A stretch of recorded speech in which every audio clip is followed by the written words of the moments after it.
is Identity at the Center. Welcome to the Identity at the Center podcast. I'm Jeff, and that's Jim. Hey, Jim. Hey, Jeff, how are you? Oh, not so bad yourself?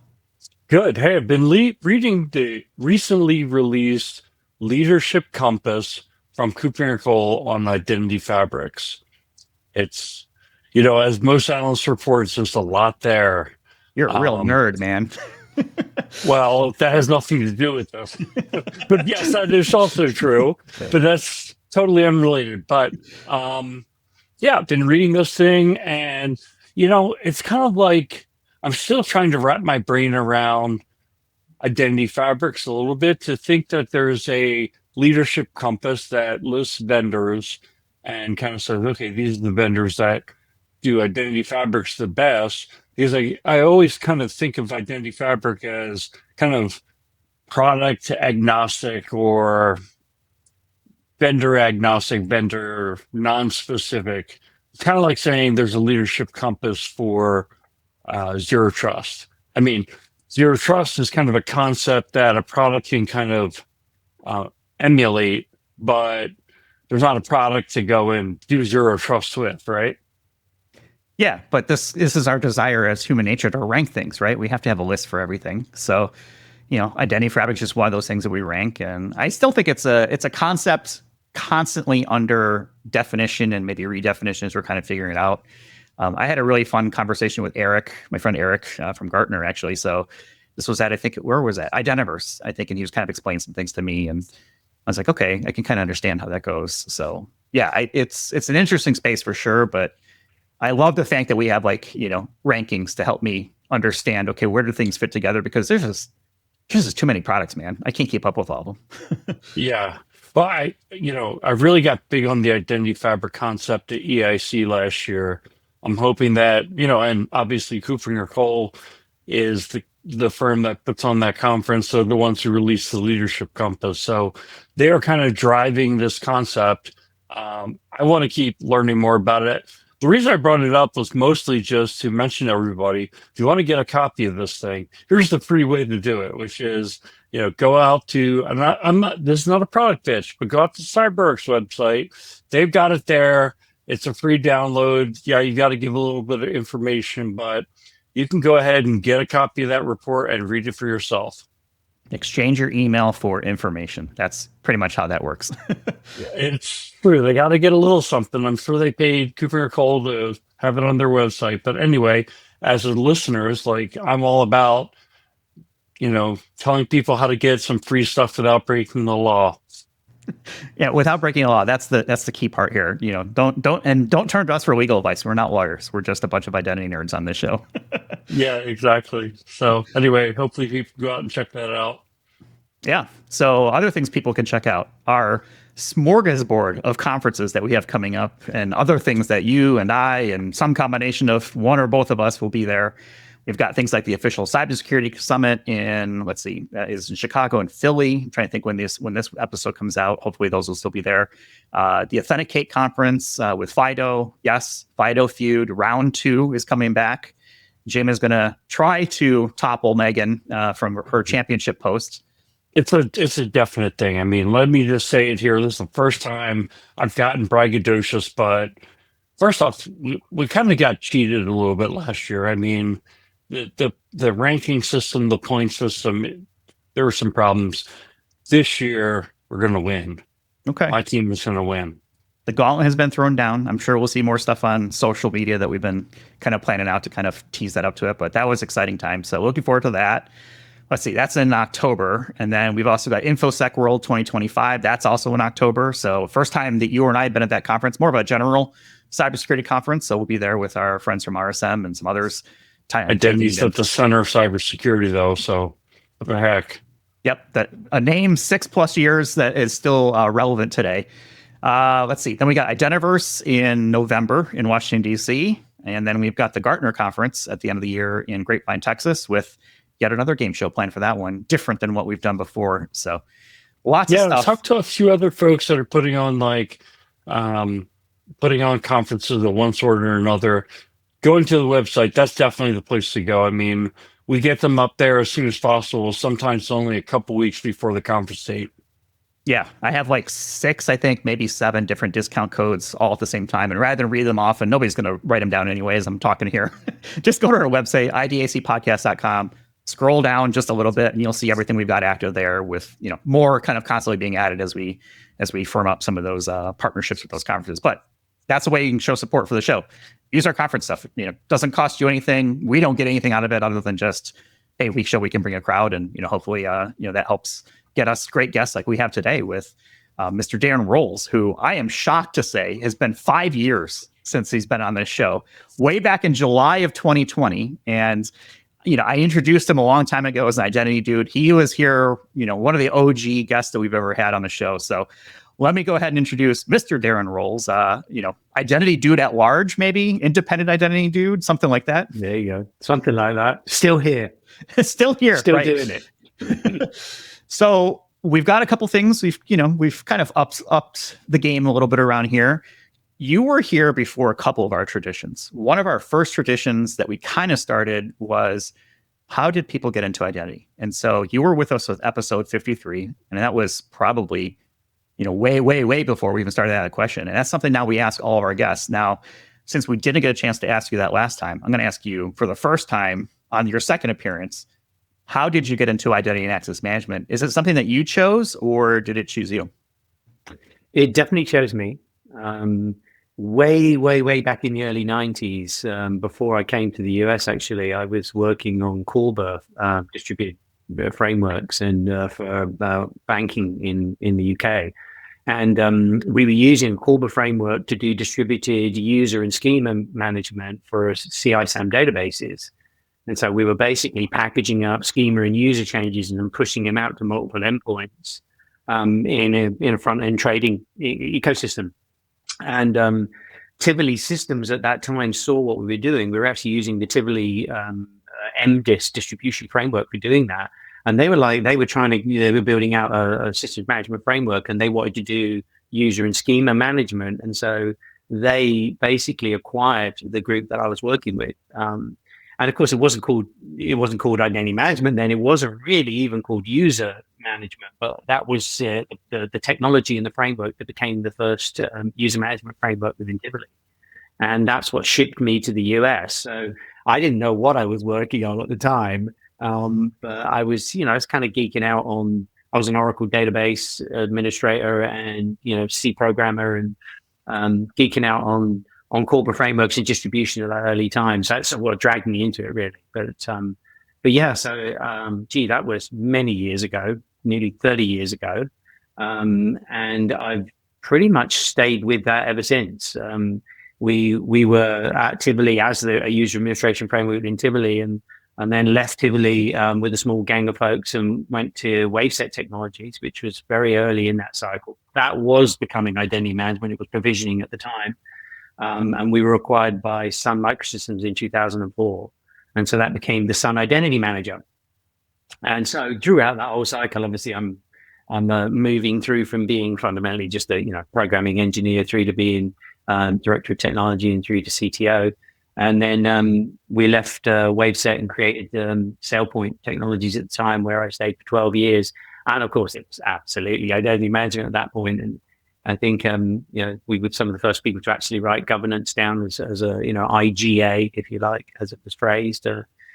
So I can say I've been in it for my entire career. That's really, a long. that's such a long time, decades, right? So, what is the most significant development that you've seen in your career in identity? Is there something you can point back and say it's like, I don't know, like SAML was the thing, or the invention of X, Y, or Z, or whatever that is? Like, what's something that's like, well, that really changed the game? I think standards is obviously a big part of that. I sort of came into it with that first SAML 1.0 specification, worked on that TC, and then I was the editor of the SPML specification, the first service provisioning markup language spec itself. So I think standards were a big piece of it. It was evident at that point that standardization was going to have to happen because there was an industry building around it. I think maybe the largest thing I would say that's happened in and around us is the fact that it stayed the same. well, this seems like a strange thing to say. It's like everything's changed, but everything's remained the same. I can honestly look back and say the things, the tenets of what we were trying to do back then. And I had this thing, the 10 tenets of identity thing. It's completely relevant and almost the same now. So maybe the biggest thing that's happened is it's remained consistent in what it's trying to achieve and what it is. And I know that IGA has certainly had a bit of a tough rap in news and media of late, but I think the principles that it stands for still hold water. So I think identity at the center is maybe something to have captured early, like you did, and because it's still very true. So is that consistency good or bad? Because consistency is, I can interpret that a couple ways, right? It's okay, yeah, we're still doing the same thing, it's great, but at the same time, are we evolving the way we need to from an identity perspective? I think we are. I mean, the underlying technology is continually moving, and I think the underlying principles, tenets, and laws, if you like, if Kim Cameron was still with us, I'm sure there would be more laws developing right now to sit on top of the ones that we have. But I think that it's good in one respect because it says that the principles that we're trying to achieve of knowing who has access, concretely understanding entitlement, independent of the system that it's in or the technology stack that it sits on. I think those things are still relevant. And that has to, if you like, a solid set of intent that has to sit on top of an ever-changing set of underlying technology. Because it has changed, right? I mean, look at what we can now do with AI. I mean, it is phenomenal and it is changing what we do. So it's good and bad, I think. We just got to keep reinventing ourselves to some degree. Hey, Darren, first I wanted to start by just thanking you for coming on the show, but even more grateful for coming on the show back in 2020 when really nobody was listening. And we were like, oh my gosh, we get Darren Rolls. I said the same thing with Eve Mailers. Like, you guys were willing to give us a shot when nobody was listening. Obviously, now people are listening, so all the better. But really do appreciate you giving your time to us, but also to the community. And the first question I wanted to ask you is kind of related to that, which is around who are the people in the industry that really have an impact on you that you look up to? They're your identity heroes. So you're probably the identity hero for some people. Maybe one in the past and a couple of people, one or two that are current people in the industry who are, still vocal. Yeah, I think there are so many in some respects. I've having seen this space sort of evolve through the standard side first. If we look there, I agree. I mean, I've always loved Eve. She's such a thoughtful, hardworking, considered person, and had the bravery to get out there on some of the initiatives where she's kind of stood alone for a long period of time, and that takes stamina and determination and things. So, I think Eve and Ian Glazer, Ian's always, worked with Ian for many years, and Larry Robinson at the time when they were both prior to Gartner, when they were at Burton Group. They were the first, really. I remember a little stack of us at Waveset sitting at the back of the room. When they mentioned our name, it was like, they mentioned our name. It was this like kind of thing, because they were really at the forefront of looking at what we were trying to do and others were trying to do and pull it out and make it relevant to customer. So, people like that are eloquent, understand the technology, but understand the market forces. I'd say, coming back to some of my brethren at Waveset, at Tivoli, SailPoint, or Waveset and SailPoint, both Mark McLean and Kevin Cunningham, who were our founder and president at SailPoint, had a huge impact on my life. I mean, I worked for Kevin for 25 years. In fact, when I came over to the US, he was my hiring manager at Tivoli. And so that view of product to market, I think, trained a discipline within myself and many people within the organization that I think was directly accounted for the success of SailPoint. So I think, I'm pretty much all of the team very fortunate there to just work with really good people, smart money, make success, right? Those folks that you just mentioned and what you guys did at SailPoint, and obviously SailPoint's the incumbent now. But it wasn't always that way. There's a time where the SailPoint was the upstart banging the pots and pans. And, what I mean by that is like making noise, like upsetting the apple cart. And now, now SailPoint's the incumbent, right? That vision kind of took hold. Yeah, very much so. I remember us fighting for recognition. There was a number of us, Access 360, or a bunch of other little companies around it at the time, and really we're bashing against IBM and against Oracle, as many were, and I think many of the new upstarts now feel like, and I do a bunch of advisory work with a lot of those guys, and it's so interesting to watch. It's like it's all reversed, It's like I'm now advising them about what we used to do, about how you better together is the way that you compete with an incumbent. And it sounds like strange. You augment their infrastructure. Now we're going to beat them. You add to their value. The best thing you do in the company is have them resell you. So find a value proposition with it, which is additive, and then slowly move sideways until you eat their lunch. And that's kind of what we did with Oracle at the time. And I see others, attempting to do that now with SailPoint and Okta and CyberArk and others. So really interesting cycle. Just seeing it almost third generation. Have you thought about it from the other side, where if you're in the incumbent position, what do you have to do to fend off the upstarts who want to eat your lunch? Yeah, it is. And I'm fascinated by this. And I'm sure there's a book to be written about this curve, this perpetual curve that goes on. I think as an incumbent, it becomes very hard to remain the innovator, because it's all about market acceptance. You're coming down the other side of the bell curve, and you're pushing our product as fast as you possibly can. Your challenges are more about market fulfillment than they are market innovation. The market doesn't look to you to be an innovator, and so you tend not to. And so it's very challenging to remain innovative, particularly, if you're a large company, things move slower. You have compliance, you're publicly traded, you have all kinds of additional pressure on you to do so. So I think it's a very special type of company that still pushes the envelope, still innovates. And to be honest with you, I think all innovation is plagiarism to some degree. What do the best of us do is go, Jim, that's a great idea. Did you hear what Jim just said? Let's go do that. And then you all get around, you write on the whiteboard, and then the crazy people go invent it and they go build it before anyone else has even thought of it. And that's pure plagiarism. So, I think it's just how it works. Yeah, right. And sometimes ideas take a while to.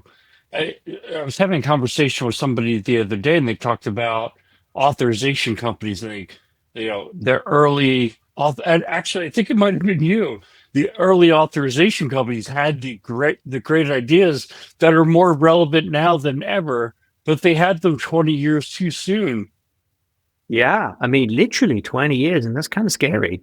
All this gray thing counts for something, It's like, yeah, exactly that. I've always been a big fan of externalized authorization, because as a governance thinker, I think that the authorization model is so much more interesting than authentication. That binary decision, I think we talked about it, as the binary decision is sort of, less interesting than authorization. And externalizing that is surely the way to go. But who wanted to rewrite the app? Who wanted to restart? And who did it? Boeing did it, Disney did it. Axiomatics were literally 15 years ahead of their time. The time is now right. Every dog has its day, and I'm a big fan of externalizing the auth model and sitting on top of a data graph. And there's some vendors that we know that are doing very well in bringing that architecture to market. Jeff and I have the pleasure of sitting around and talking to folks like you, and you do too, where you're talking to other bright people in the space. We're talking about what's the next generation of IAM hold. And we've talked to guests in the past. I wish I could remember who said this, but there's the IAM, or the information security poverty line. And there's companies that live below the poverty line. I see it sometimes with organizations where they've just underinvested in identity for so long, and they're still pushing spreadsheets and things like that. What is the state of identity? What's the state of the union? I think sometimes the problem is sometimes companies think we're doing all right. We're pushing paper and things, but we're emailing spreadsheets around, but it's not that bad. It does seem to me like it is that bad, but I'm wondering what your thoughts are. Well, I think it's there's that phrase, the desert of the real, right? It's sort of the epiness. Can't remember that when you're out there in the real, right? The real world is just much harder than we as vendors. And we as ex-vendors, as I'm no longer a vendor, still think that way, obviously, come to realize. And I think being real life CISO for the last 4 years of my tenure at SailPoint was a real eye-opener. Feeling it, being it, and being a security guy in a security company is a pretty tough place to be. Right? I mean, it's a job I would never have again because it's just too hard. But I think to answer your question is that the desert of the real is just so much harder than we think it is. So when you come out and look around, you're sort of like, you're still doing that? Surely not.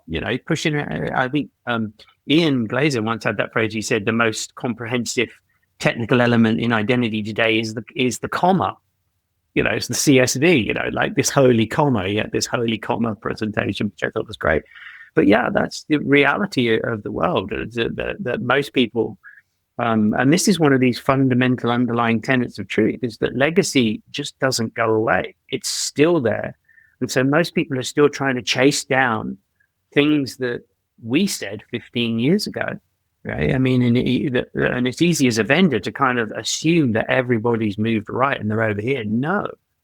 I think it was my friend and said mentor Kevin Cunningham once said that when you're sick of saying it, everybody else is just hearing it. And that's so true. And I think when you're sick of deploying it, everybody else is just deploying it to some degree. The long tail is significant. I think the state of the union out there is still pretty bleak in lots of environments. I think we continue to over focus on what I would refer to as the known. The things that the compliance team said they would fund. Here's the 32 apps. We want them soup to nuts under 32. Go. And some people 5 years in are still doing it. Well, 32, 64, whatever the number of apps it might be. They're still working their way down that old line of thought, as it were. And so I think it's challenging, and something has to come in to challenge people to think about that differently and from a different angle. I think it's so true what you were just saying there. Of like, you're tired of talking about it, and somebody else is like brand new to them.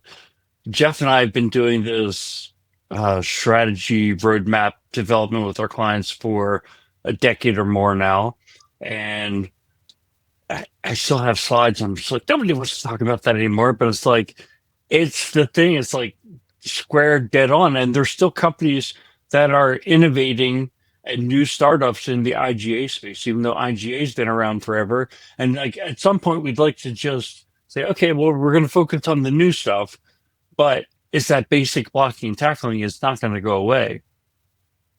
Yeah, I agree. And I think this idea, and I've heard it from several CIOs in this realm, that for the first time I hear it, it's almost like to hell with the past. I'm every day I get further from the future, and the exponential curve of technology that we now see, that future is coming faster and faster, and the threats from it are larger and larger. And so some people now sort of go, you know what, I'm going to pause the past, the legacy, the old way of thinking, and I'm going to try and get my real-time, just-in-time, policy-based, contextual access sorted, and I'll come back to the old world after, because they can never catch up. It's a fact of reality, I think, and but within that, you still have to say, the old stuff never goes away. We create today. Today we create tomorrow's legacy every day. It's so true that plumbing needs to be there. And I think a lot of people try to build a house without, water, electricity, a door, right? Things like that. Are we in IAM? From a generational standpoint, you mentioned kind of the different generations, and maybe we're on Gen 3, and maybe that's specific to IGA, but you did share a concept with Jim and I earlier around this concept of IAM v3. Is that because of AI? Is that something else that is driving it? I mean, I'm assuming AI drives a ton of different, not assuming, AI does drive a lot of things when it comes from an identity standpoint, because now we're talking about things like agents and, non-human, which is the new term for machine or, server account, service accounts, things like that. Tell me about this concept of IAM v3 and kind of help our audience understand your thinking around that. Yeah, see, and the question I usually get if ever I mention that V3 is like, well, where does it come from? And is it V3 in terms of Web3 or wherever it comes? I use it just to sort of say .next, really. It's much easier than saying identity.next. But I do think now there's a need to rethink prioritization, if nothing else. And it really, and everyone says, show me the architecture. And I thought, well, I can show you patterns of excitation, if you like, in the ether that represent products, if you like, but don't even think of it that way. I think some of it comes down to recognizing a changing priority. And it sort of comes back to I'm a big advocate right now for the fact that folks need to rethink the drivers, particularly for a classic enterprise IAM project, right? Who's paying for it and where does it come from? And it still very much comes from the known, as I would put it, from sets of large enterprise applications that we consider sloppy administration is our biggest enemy. Well, we now know that the adversary, who is, as you rightly now say, Jeff, is an agent. I mean, the future isn't a hacker. The future is agentry that's going to be all over the enterprise, all over everything. But they're not just adversaries; they're also your allies in some cases, right? Because you're going to have agents on both sides. This is like the Matrix. We've got AI programs on both the good and bad side, kind of fighting each other. And I've kind of joked before, all right, well, you AIs fight, and then let me know what you decide as the human. Yeah, and it is an interesting, terrifying, and intellectually challenging thing to think about. But yeah, I mean, our good can be our bad. Just like we said, campaigns on this many years in the past. The biggest problem is your best employee kind of thing, making a mistake or being phished. But the same thing's going to happen for agents, right? I mean, we know how to spoof agents. We know how to spoof, many things. And now with so much movement and it coming so quickly, one of my greatest, it's the OG thing. It's like, have we learned nothing? That, the recurring pattern of what we're doing with MCP right now, what we're doing with tooling and how quickly we're putting these scaffoldings together for these new things. Are we sure we've got it right? I can't believe, why would we get it right this time? We got it wrong every other time, history shows us. And so, I think V3 for me is a bit like, okay, stop for a second and let's think about where these projects come from. And I've got this nice little chart where I sort of visualize every resource that an enterprise might have, be they large, small, whatever. And you've got sort of how important the business thinks it is and how instrumented it is in the infrastructure running on the other axis. And what we tend to do, the truth is the vulnerability is across the whole spectrum, right? Little tiny Java apps sitting on the edge that Bob created and threw out there and forgot about, massive things in the cloud which we're hopefully managing the entire for. They're spread across this matrix. And what we tend to do is choose things in the first phases of our projects that suit our funding and suit our capability in the infrastructure. And they tend to be large apps that we have. When you go to your vendor, you say, do you support? And they go, yes. So you start there. And that's very much, whereas I think this notion and a phrase that I've used many times in the past is, time to visibility and time to understanding is maybe the prime visibility, because the adversary knows that. We train the agent to do that. The adversary agent now looks for things that look for low management. That's, if you're managing it, you'll notice what's going on. So I think V3 is a little bit about timing. Pause there, if that makes sense. Timing and funding and thinking about scope. Are we getting smarter faster? So I look at AI, right, and it's just, every day there's some breathtaking new use case for it, and it just keeps getting better and better. But I'm also seeing that there's a lot more coordination with some of these vendors. So things like, for example, MCP and A to A. I kind of think of those as sort of like SAML and OAuth, but it took many years to get to the point for SAML and OAuth. And here we are only, let's call it 1 to 2 years into the kind of the next gen or the generative AI kind of world that we're all living in now. Right. So I feel like we have learned some things in the past. Now, is it ever going to be as fast as we want to? No. But are we getting smarter faster when it comes to developing standards and integrating all of these different technologies in a way that, hopefully is secure and has the appropriate controls and things like that in place? Maybe. I am a big fan, you might say, because I'm a sidelines fan. I haven't contributed anything to SSF, the framework, or to Kite, or any of the standards that sit on top of it. But I do think an ontology of method, an ontology of typing, of people, of things, of entitlement, of classes of risk. I'm a big ontology fan. I kind of always have been. The semantic web, when I saw it, Barnsley and the crew came out, I was like, this is the future. This is how we're going to solve everything. Because without a knowledge of a type, how can you interact with it in an automated fashion? So I think there's a lot of hope there. And so I do think in my 3.0 architecture, I would have a shared signals framework. I would put a lot of faith there, but unfortunately, there's not a lot of agreement capability. There's some simple things like we're finally going to do global sign out. Amazing, after all this time, we're going to do it with SSI for a while, okay, so we've got that, but there's much potential there for much more interesting things, and it could come from operational telemetry as well. This idea to create ontologies of things that are well described, that understand things like what an entitlement is and how you can grade it. I think that's super interesting, because then we can attach machine intelligence to that typing and that reference model and do more interesting things with it. Big fan there. Darren, one of the things I want to bring this back to this AI conversation, because here's what I think. I think practitioners throughout time, and this is one of the reasons I think that organizations underinvest in IAM, because there's always something better out there just on the cusp. And now it's AI, and it's like, why even invest in IAM right now when this AI thing is going to come and it's going to be way better than what I have now? I guess to turn that into a question for you would be, are my current investments just going to become like worthless junk in a couple of years when the whole enterprise goes to AI? Is that even a reality?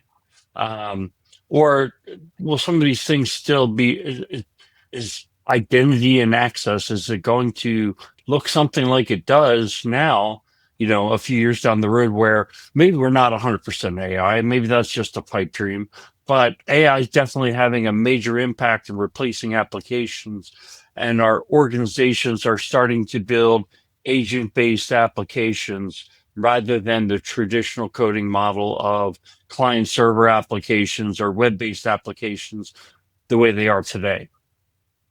Well, let's face it, right? Us OGs here, we can say everything that we come up with today is going to completely change everything we've done before, right? This is what we do, right?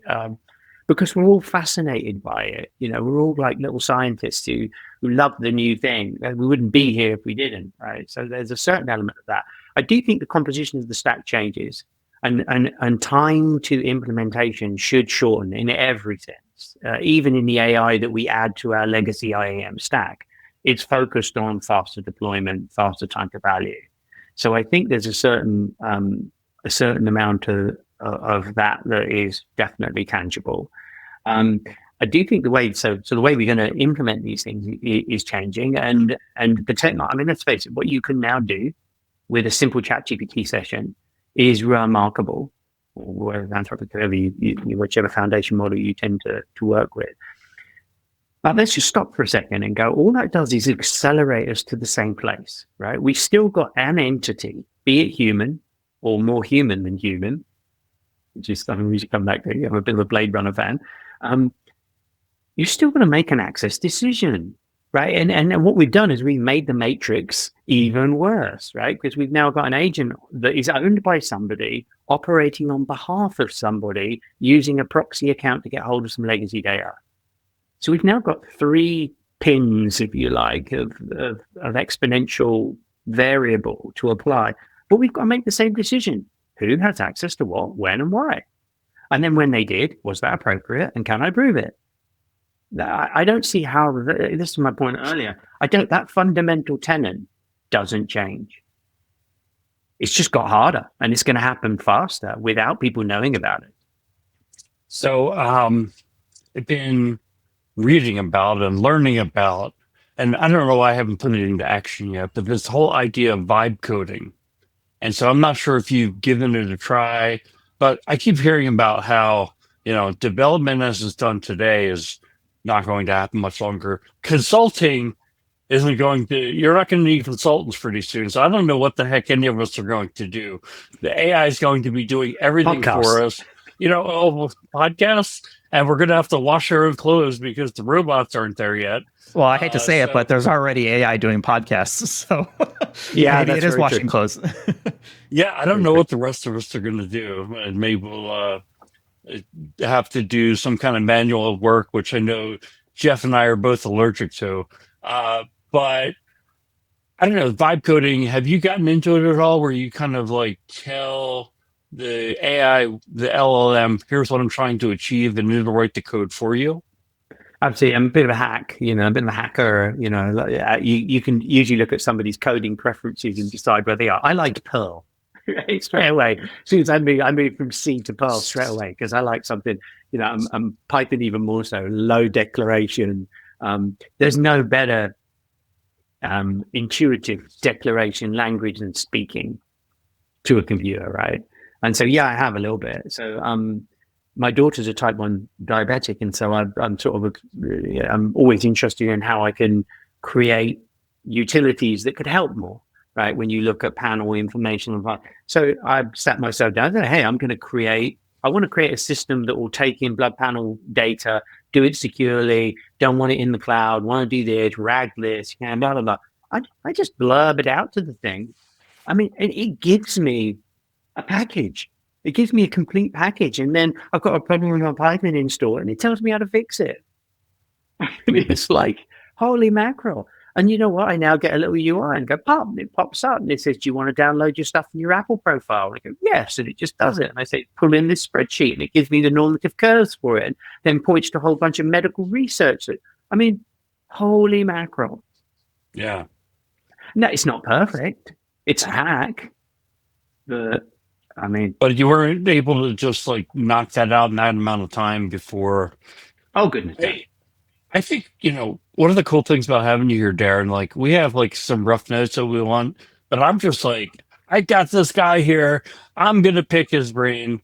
One of the other things that kind of a shift that I'm seeing in our identity industry is more of a shift toward, when you look at like the new, and I shouldn't say it's a shift toward, but it's like a lot of the new products are spinning up, and, a big thing is about monitoring what's going on. So rather than managing and controlling the access being the focus of the new product says, all right, here's your environment.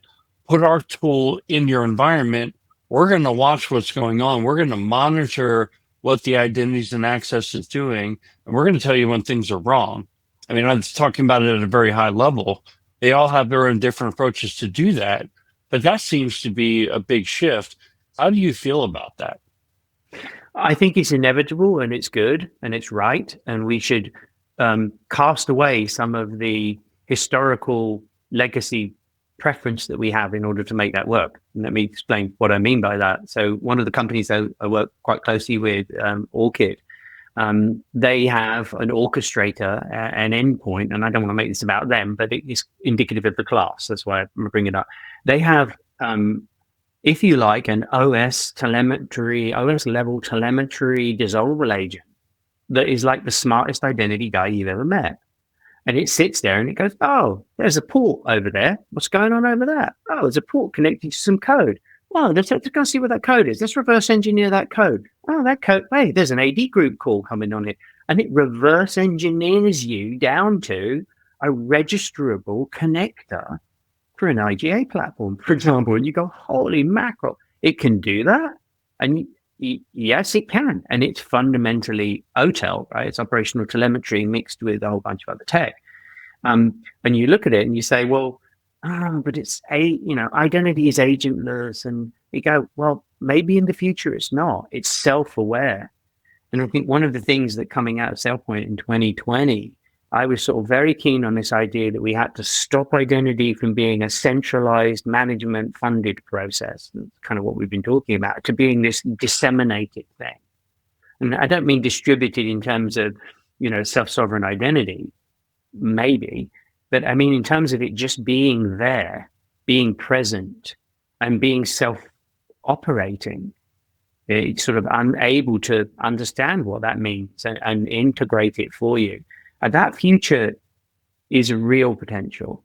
That technology is here. It's enabled by AI, and it's enabled by, thinking in a new stack, and so I do think that has a big chance to change the game a little. When we're fighting an automated adversary, obviously we have to defend it with an automated ecosystem, and that's one of them.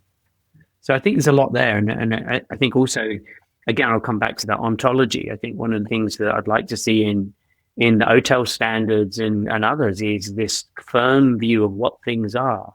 Because if I say to you guys, I mean, we're really anointed, right? If I say what an entitlement is, we've all got a different view of what it means, and we say what a risk factor is, or what a permission is, and so patterning that stuff down in the underlying infrastructure would be a very, very smart thing to do. And this is the worst it is ever going to be, right? For AI and some of these tools, right? It can just continue to get better and better and better. Or I should say, maybe better is not the right word. More capable is probably a more appropriate word, because we don't know yet if it's good or bad, and it's going to be used for both. But this leads me to one thing that you've mentioned in the past somewhere that I saw was that laws might be better than architecture. And so I'd like to understand a little bit of art. First of all, did I get that right? And if so, what is the thought process behind that? Yeah, I think a lot of it comes down to some of the things we've touched on, recurring theme, right? Is that the architecture will continue to change. Like, for example, you're doing this, speaking to companies yourselves, and I think the legacy is part of that architecture, and we tend to not think of it, and that's almost a law unto itself, is to say that you can't flush stuff. It just doesn't work like that. The long tail of these technologies remain in place for some considerable time, and so what does that mean in practical terms? It doesn't boil down to a specification. It boils down to a principle that says, come into this understanding that the integration of the new and the old is a prime directive, because that's what you're going to have to do. And I think things like, I've always used this term model-based. We used to talk about it in the birth point of governance. We'd always say, it's model-based, and being guilty there of that ontology. What the hell is a model, Darren? Well, a model is a conceptual understanding of something. And again, the law we've learned here is that we have to make our desired state model-based. And whether that does it, when I say model, is that RBAC? Well, it was at one time. It's probably not now. Is it,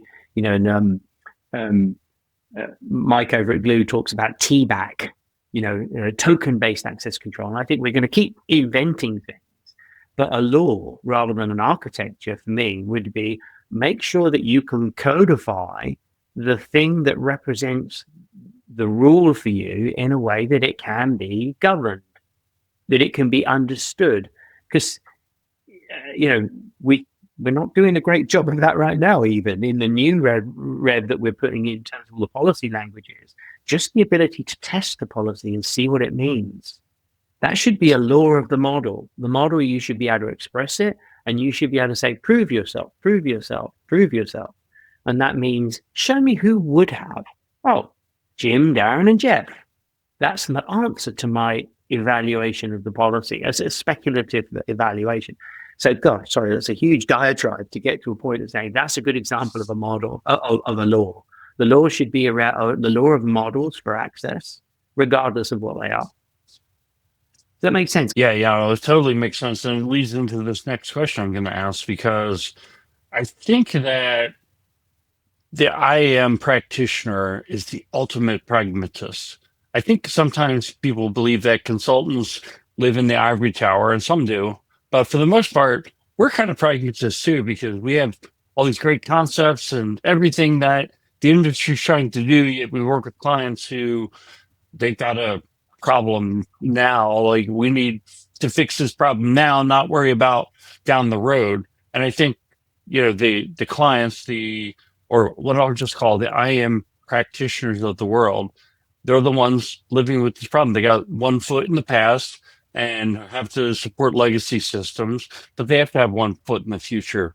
They have to be thinking about the next thing, or else it happens and they don't have a solution for it.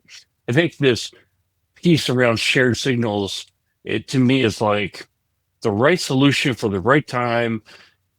At the same time, folks are trying to solve some of the current problems, and they might not know how to articulate that business value of kind of investing in something that is more future facing, especially if they're not like a technology company or a cutting edge company. Taking all that context, I would like to ask you to help that practitioner put together their sales pitch or their way of thinking about something like that to make the case, and I call this that identity version 3, the kind of next generation. How do they think about that and then make that business case in the boardroom of their company?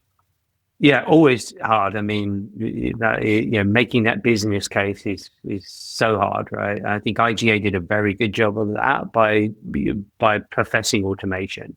We can get you what you need faster. Don't wait for your account. There were real things that made that business case pointy and resulted in it sort of being lead project directive for many, many years. But I could sort of come back again to that underlying thought that we as practitioners have to live in a world of reality which involves the past, the current, and the future. And so I think a meta architecture, you might say, for that is one that says, I think we're still going to be doing static, profile-based, legacy systems administration time stuff. I don't see how that's going to go away. Those systems are still going to be there. So the pitch is we have to manage that. We do still have to manage profiles and static applications, be the on-prem or in the cloud, traditional governance administration, you might say. But now we've got to think much more critically about runtime, real-time, context, right? In session, if you like, which is where externalized authorization and some of the things that the likes of Signal talk about in that bucket there. They've obviously got a brethren of others that do the same. Where it's much more about the context, making decision in the session. You've got to do that as well now. It's unfortunate that that's not. And then we've got to look over on the right-hand side of that, almost like to a third pillar, and say, well, what am I going to do about these agents? I mean, it would be foolish now not to consider that. And I think there's, some things we touched on about MCP and how you're going to put gateways in front of MCP and how some of the things that you can do there. But it has to be in the diagram at once. So I think the mature thing for us to do now is to sort of fess up a little bit and say, look, this stuff is moving faster than any brain can manage. So let's accept that we have a past, a present, and a future. And let's try and find commonality there. Let's try and find things that could leverage all three tiers of that sort of legacy static admin time, that current state, in the loop, just in time, whatever labels you want to call it, right? Decision making, right? And this edgy future, which is still not baked, let's face it. Is that any easier to sell to a CFO? No.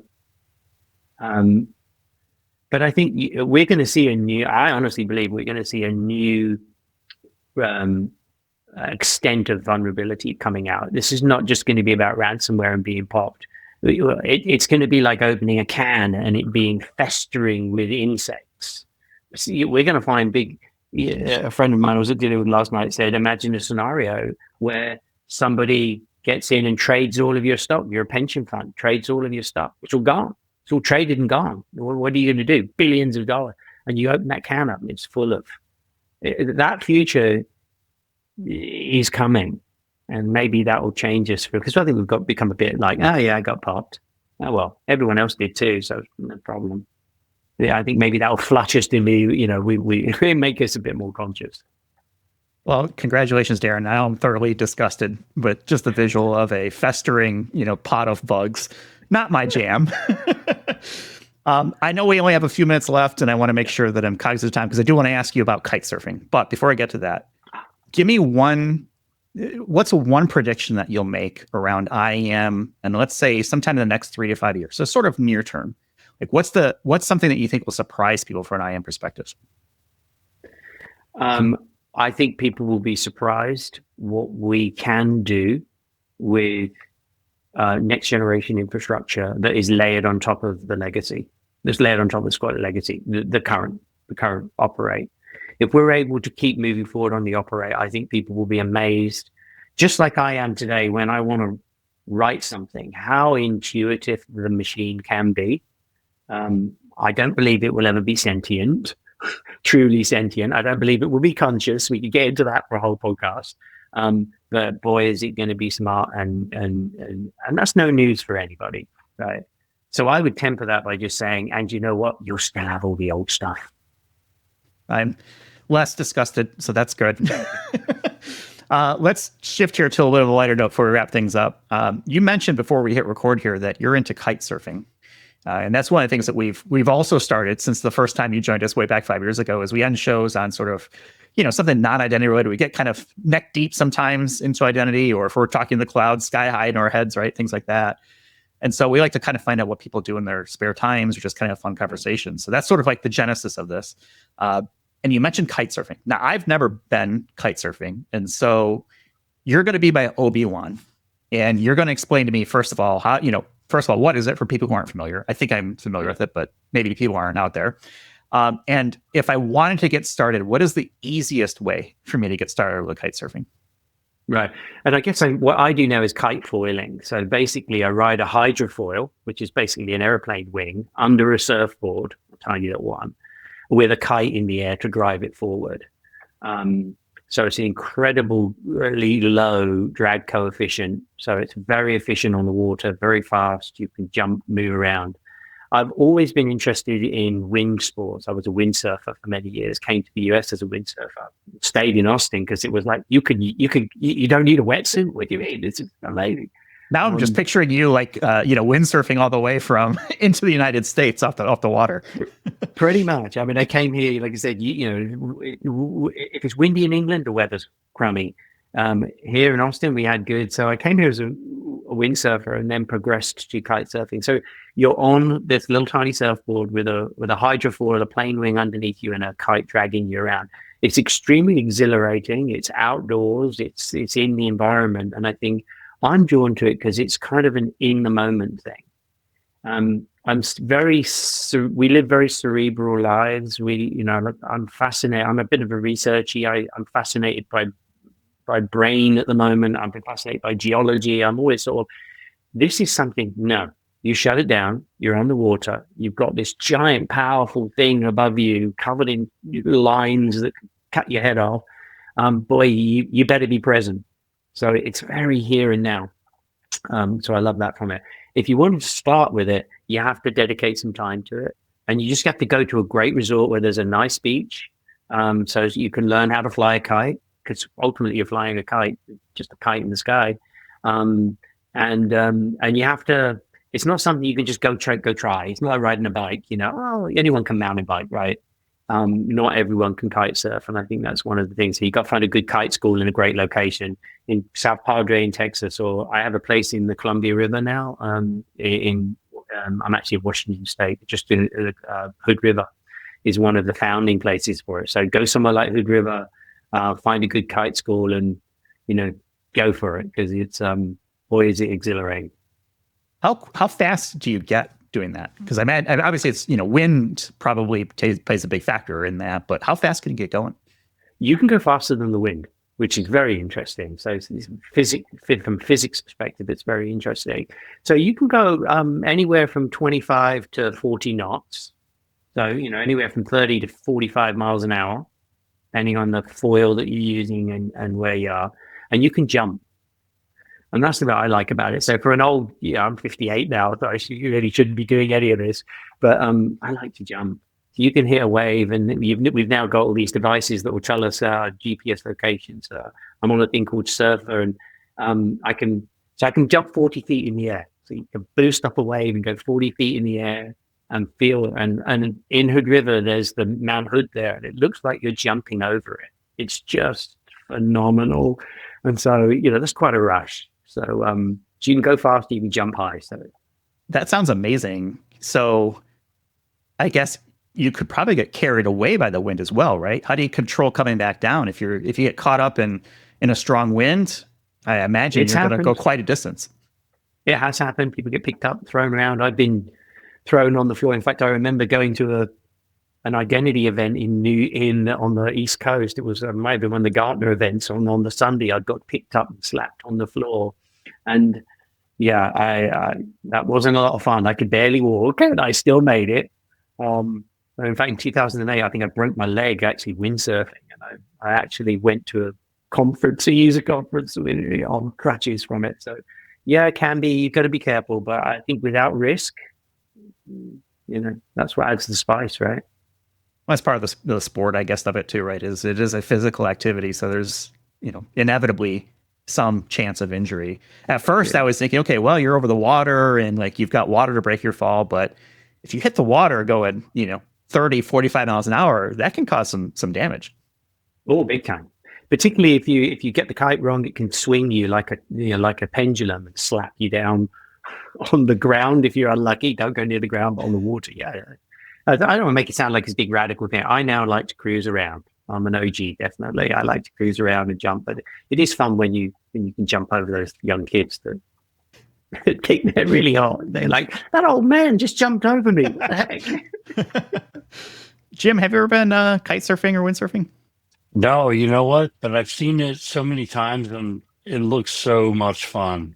So I was just sitting here enjoying hearing Darren, and then when he said, well, you got to have some risk or something, I was just thinking he's spent his career building systems and building around the business proposition of reducing risk, and here he is inserting risk into his life. I just find it a little ironic, but sounds super fun. I would love to try it. Yeah, how about you? I'm not much for water sports. I think the one time that I tried to water ski, I got dragged behind a boat. I forgot to let go of the rope, and so I was kind of going face first and through the lake off-road. I was like, oh, I should probably let go of this thing now. And that was my one and only attempt at standing up on skis. So Darren, I know you're laughing at me, but that's a true story, and that was 30 plus years ago. That's the thing, be prepared for a little humility, right? Because it happens to everybody. I pulled up at the beach the other day, and there was a little, we call them the peanut gallery. There's a little gang of them, all people I know that, and right in front of everybody, got it wrong, got slapped down in the water like a newbie, and everyone cheers and waves their arms in the air. It's kind of generally a good crowd with that. But hey, we're all human, right? That's what happens. Again, if it was easy, probably wouldn't want to do it. Yeah, that's true. And it's probably a rite of passage, right? To eat the water, so to speak. Most definitely. Like I said, I've been dragged behind that same boat.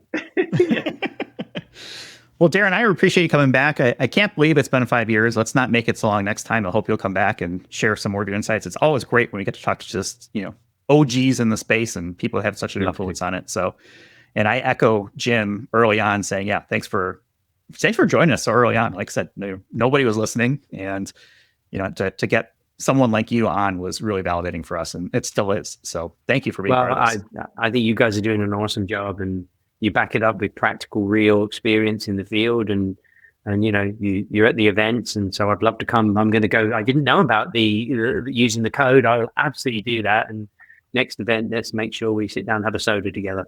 That is a deal for sure. All right, I'm going to put your LinkedIn in our show notes as well as some other links for people to check out. So, that's it. I think that's all we got for this week.